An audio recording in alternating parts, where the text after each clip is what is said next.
नमस्कार, FCN 24 news देख रहे हैं। देखिए लगातार शहर में आग लगने की घटनाएं जो है सामने आती है और आज लगभग 40 साल से बसी जो सब्जी मंडी है मंगल बाजार के नाम से जो मशहूर था और आज जो है वो राख में तब्दील हो गया। हमारे साथ कांग्रेसी नेता पहुंचे हैं, बलजीत कौशिक हैं और बालकिशन वशिष्ठ हैं। बातचीत करेंगे। कौशिक साहब जी, नेता का आने का जो है लगातार सिलसिला जारी है, लेकिन आश्वासन मिल रहा है, लेकिन पुख्ता जो है कोई भी कह के नहीं जा रहा कि हाँ इन सभी दुकानदारों को कोई मदद मिलेगी। हम ये कहना चाहें, जो 500, 550, 600 झुग्गियाँ जो जली हैं, ये बड़ी दुख का विषय है। ये बहुत निहायत गरीब आदमी हैं, संघर्ष करने वाले हैं, अपने बच्चों का पाल रहे हैं रूटीन में, और जो भाजपा सरकार ने आगे बढ़कर इनकी मदद करनी चाहिए।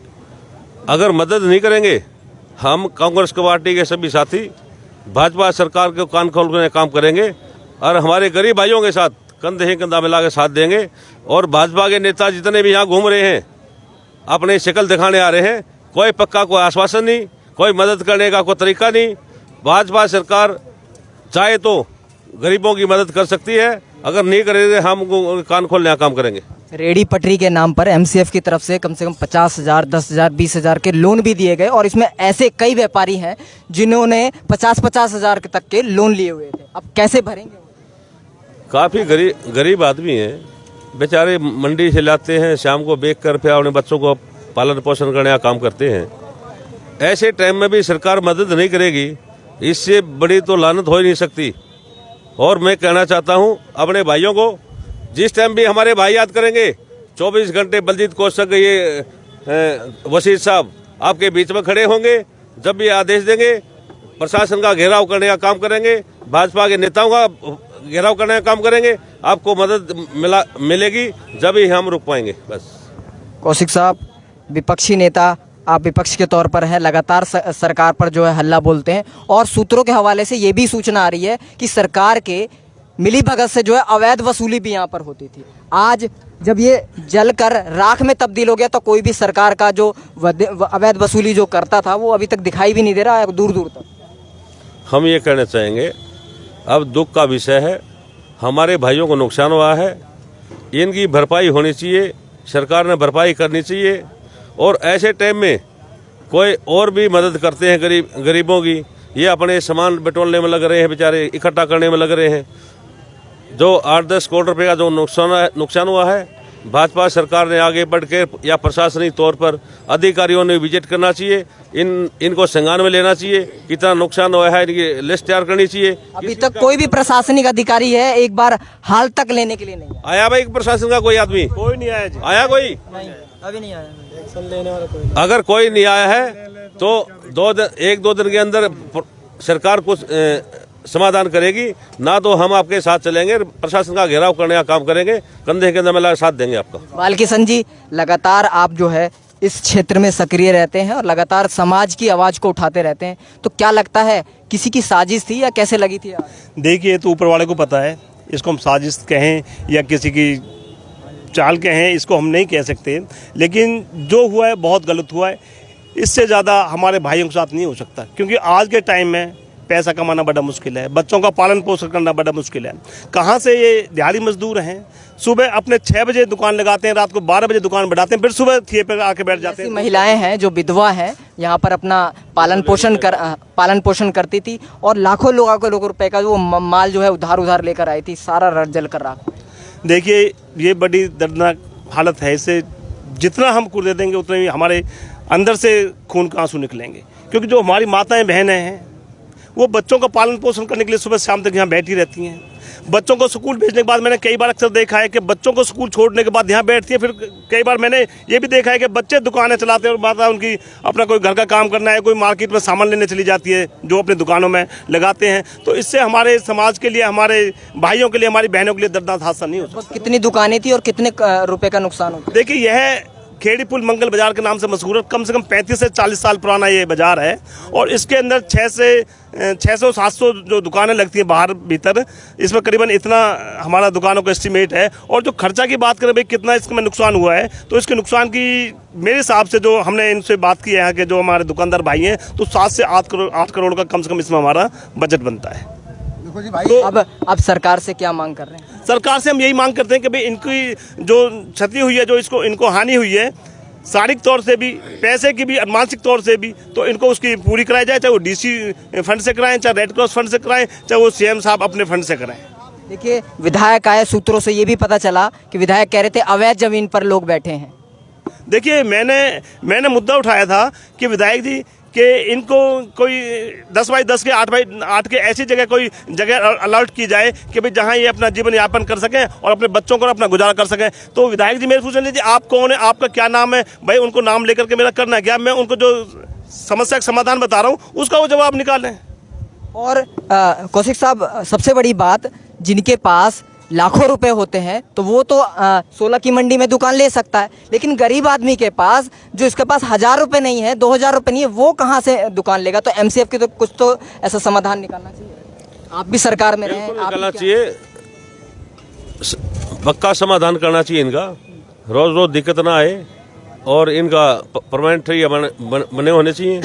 और अपने काफ़ी विडो लेडीज बेचारे अपने बच्चों को पालने का काम कर रही हैं और ये अपना पेट काट के बच्चों को पढ़ाई कर रहे हैं, अपना बच्चों का पेट पाल रहे हैं। ऐसे टाइम में सरकार ने आगे बढ़ के मदद करना चाहिए। अगर ऐसी मदद नहीं करती, ऐसी सरकार को लानत है। और कांग्रेस पार्टी जब आएगी, एक एक बंदे का लिस्ट बना के सबका मुआवजा दिलाएंगे हम। ठीक है, ये थे हमारे। मैं एक बात और कहना चाहूँगा, मैं कांग्रेस का जरूर हूँ, लेकिन सबसे पहले मैं अपने गरीब भाइयों का है, मसीहा का हूँ। मेरे पास आज भी अखबार की कटिंग लगी है। जिस टाइम हमारी कांग्रेस ने भी नहीं सुनी थी तो मैंने 36 बार खेड़ी पुल को जाम किया, तो मेरे पास पेपर की कटिंग है। और यदि ऐसा बीजेपी सरकार ने नहीं किया तो हम उसके खिलाफ भी धरना मोर्चा खोलेंगे। अब देखने वाली बात ये होगी कि अब इस मामले में कब तक जो है ये दुकानदार भाई हैं, जो कि रोज जो है कमाते थे और रोज खाते थे, अब देखने वाली बात होगी कि इनका घर का जो चूल्हा है वो कैसे जलेगा और कब तक जो है इनको न्याय मिल पाएगा। जी, क्या नाम आपका? मेरा नाम नरेंद्र है जी। मैं बसीलम रहता हूँ। मुझे पता लगी कि पूरी मार्केट जल गई है, बड़ा दुख हुआ। मैं तो ये कहूँगा सरकार तो मदद करेगी जब करती रहेगी, समय लगता है। ये सबसे बड़ा दान है अगर हम सारे लोग इकट्ठे हो जाएं तो।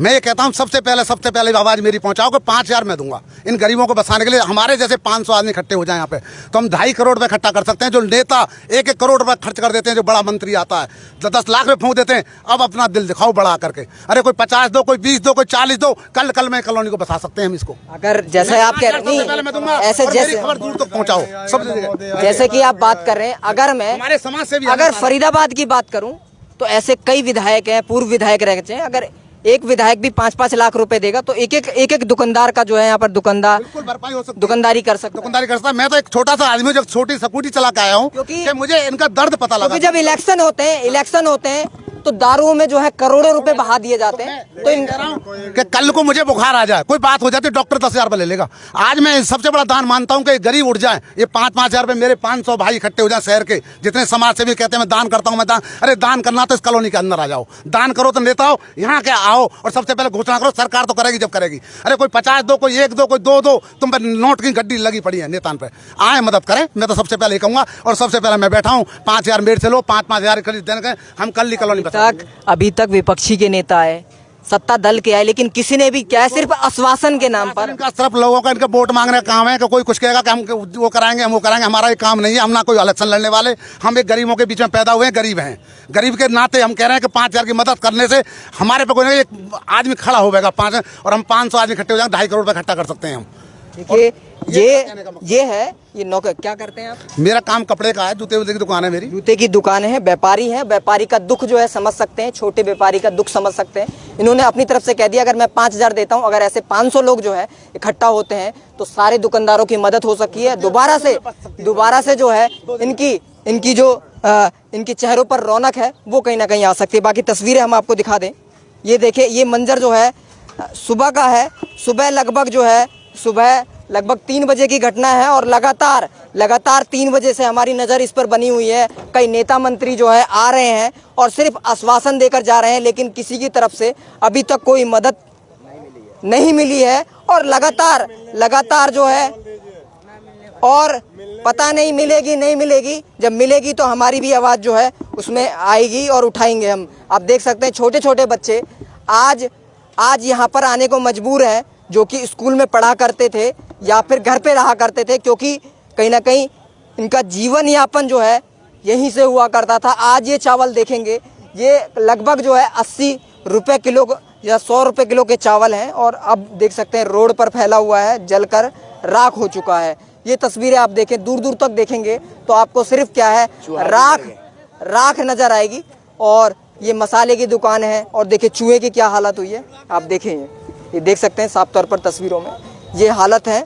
और लगातार सुबह से जो है हम कवरेज दिखाने की कोशिश कर रहे हैं, सरकार तक इन गरीब व्यक्तियों की, गरीब दुकानदारों की आवाज़ हम पहुंचाने की कोशिश कर रहे हैं। अब देखने वाली बात ये होगी कि सरकार, विपक्ष कब तक जो है इनकी सुनवाई करता है, कब तक जो है इनको मुआवजा मिल पाता है। अब देखने वाली बात होगी। आप देख सकते हैं दूर दूर तक देखेंगे, सिर्फ आपको एक ही मंजर नज़र आएगा, जलती हुई राख और जलता हुआ धुआं। आप देखें यहाँ पर, आप ये भी देखें, मतलब थोड़ा बहुत जो बचा है वो बटोरने की कोशिश कर रहे हैं, क्योंकि गरीब आदमी है। 1-1 रुपए जमा पूंजी कर उन्होंने अपनी दुकान बनाई थी, और उनको क्या पता था सुबह जब मैं उठूंगा तो पता चलेगा कि मेरी दुकान जो है जलकर राख हो चुकी है। आप देखें, बर्बाद हो गए, अब तो नहर में जाके। क्या नाम है आपका? मेरा नाम गौरी शंकर झा। गौरी जी, लगभग कितने का नुकसान? भाई लगभग तो मेरे अंदाज से कल ही माल लाया था इन्हें 70-80 हज़ार की। अब पता नहीं, हाँ 70-80 हज़ार का माल कल ही लाया था जी इसने 12-1 बजे करीब। ये बताएं, कभी भी गवर्नमेंट की तरफ से ये नहीं कहा गया कि अवैध जमीन है? आप लोगों ने दुकान, मतलब कभी एमसीएफ से बात करने की कोशिश नहीं की आप लोगों? उतना मालूम नहीं मुझे, उतना मालूम नहीं है मुझे। कागज भी बनाए एमसीएफ। हाँ जी, एमसीएफ की तरफ से कोई कागज बना? हाँ, एक बना कागज, इतना लंबा सा दिखाऊं? लोन वगैरह भी दिया गया एमसीएफ? 10,000 रुपये का। 10,000 का? 10,000 रुपये का दिया गया। 50 लाख रुपये। अब कैसे भरेंगे? किस्त कटती है महीने की। कितने रुपए कटती है? 800 कुछ रुपये। कितने महीने का लोन था? 1 साल का था मेरे ख्याल, 1 या 1.5 साल का था। मतलब देखिए, सरकार की तरफ से मदद मिली तो सिर्फ 10,000 की।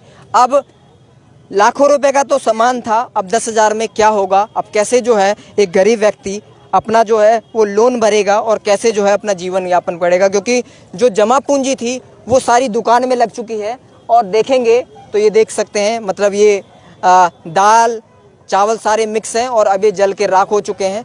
अब देखने वाली बात ये होगी, इस वीडियो को ज़्यादा से ज़्यादा शेयर करें ताकि सरकार तक इन गरीब दुकानदारों की आवाज़ पहुंचे और मुआवजा मिल सके। बाकी ऐसी तमाम खबरों से आपको जोड़ेंगे। बहुत बहुत धन्यवाद।